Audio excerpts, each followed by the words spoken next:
My dad is, he's a Calvo, and I think that they call them Familia and Polly Scott. And my dad's mother's brother was Polly Scott. He was the only remaining Catholic priest for the island after World War II. So we traced our connection to him. And then my grandmother on my mom's side is from Familia and Lazaro and Familia and Zedzi, from both her mom and her dad's side. Yeah, and those are huge clans. I don't even know everybody in our clans. I think the Zedzi family has like over 3,000 members in it, and it's always great to, that's why I love being on Guam too, because you always just find relatives that you never knew existed at a party or at a gathering, and you just say who your mom's name is or who your grandmother's name is, and oh, so and so and so, we're related. You know, I love that feeling of being connected to people anywhere you go and feeling safe, and that's something that I hope Guam that's something I hope that we could pass on to the next generation, that feeling of feeling connected and being safe wherever we go.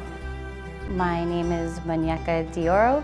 Currently live in the village of Talofofo, Ipan, and I'm 33 years old, and I'm CHamoru. Being a 21st century CHamoru woman, mother, activist, teacher, it's a really interesting dynamic.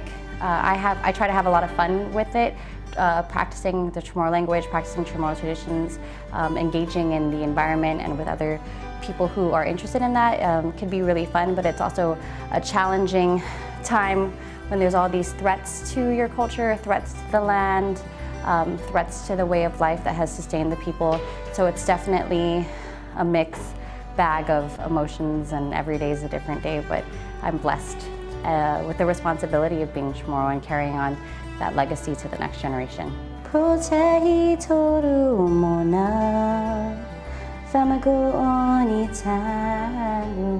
currently doing field work and studying the plants that may or may not be affected by the militarization. So really studying plants that have helped to feed and heal and nourish our people for generations is something that I have a big calling towards.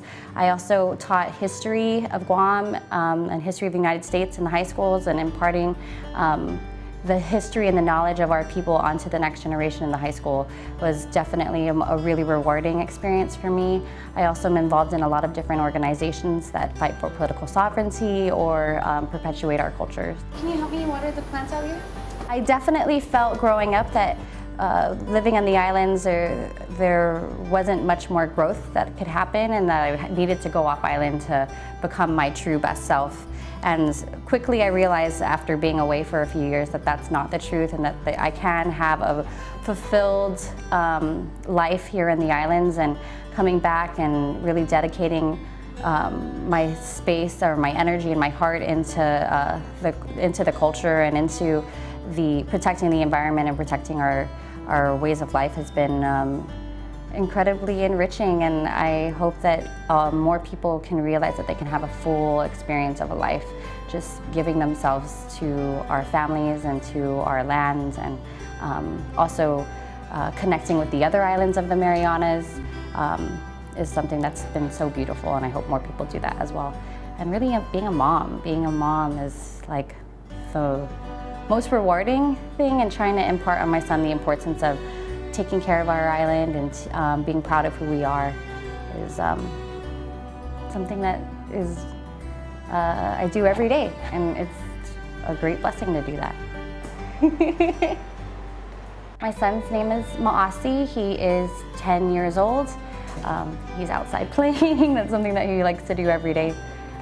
Yeah, he enjoys fishing and being in the water, and we go hiking a lot, and whether he likes it or not, he's engaged in cultural activities all the time, and sometimes it's a chore to him, but for the most part I think that he really does appreciate the life that I'm trying to impart on him. Maasi, it's really, so growing up I remember saying the rosary a lot and really feeling like excited when they got to the part where it said Maasi, Maasi, Maasi, because that meant it's almost over, that the rosary is almost done and it's almost time to eat. So that was what, and then just learning about what the word means. It's in the word term Sizuis Maasi, which is gratitude, thanks, and the way that we share our appreciation for one another. And it also means mercy, and I thought that's a beautiful name for a child. So yeah, that's why we gave it to him. I just, in the last 5 years, learned how to make coconut oil, even though I've seen it done around me, but really practicing and cultivating that practice for myself is, and doing that regularly, that's something I share with my son. He knows how to open up a coconut, he knows the whole process. He doesn't know how to husk it yet, but he definitely knows how to come through the coconut.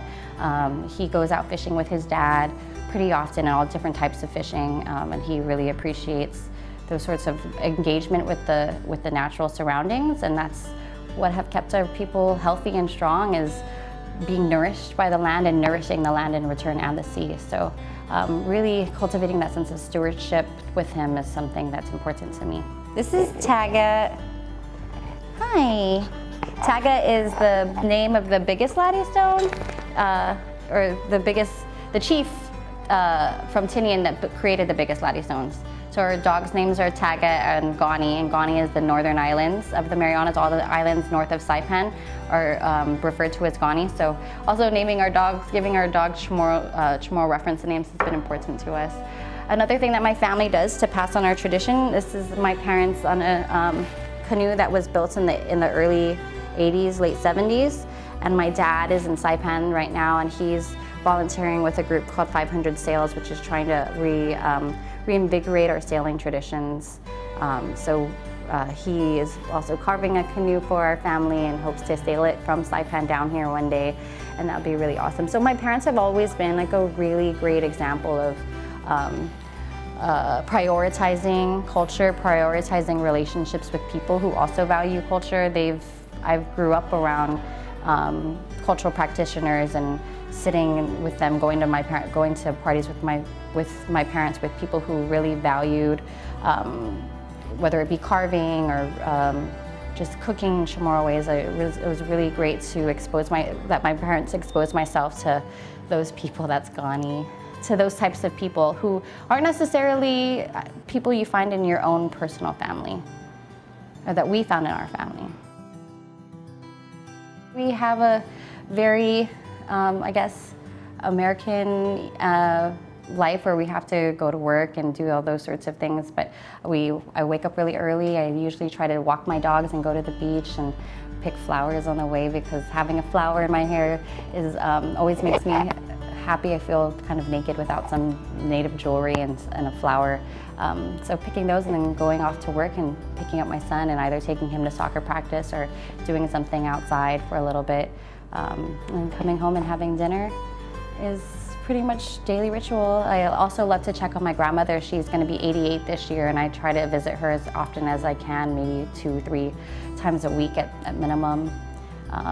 Yeah, and just go and spend some time with her. She's the backbone of our family, and she definitely has, through example, shown what it means to be a CHamoru woman, to be a sense of strength for other people, strength and support for other people, and to be a servant of the higher power, to God. She's just been a great example for me and for all my siblings and for all my cousins on how to carry out a loving, grateful life.